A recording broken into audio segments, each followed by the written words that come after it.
Due to a record number of school referendums on the ballot this November, which we talked quite a bit about, taxpayers will now pay over $327 million more in property taxes to help aid K-12 schools. The report by the Wisconsin Policy Forum shows districts are set to collect over $6 billion statewide, which is an increase of nearly 6% compared to December's tax bills last year. Republicans agree with the governor to put an increase of $325 per kid per year in this 2-year period.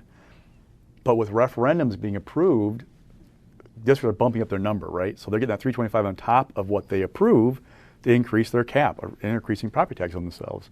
So when they put money in the formula 2 years ago, they thought they had enough to kind of keep property taxes somewhat in check.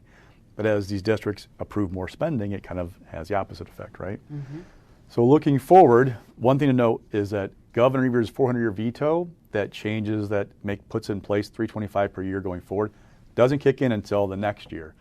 But Robin Vos, Assembly Speaker, has been making a big deal about, hey, when you see your property tax bill, remember Evers' veto. They don't have anything to do with each other yet.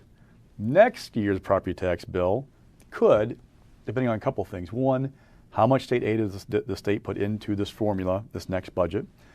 Two, more referendums coming on board. That would be a big thing.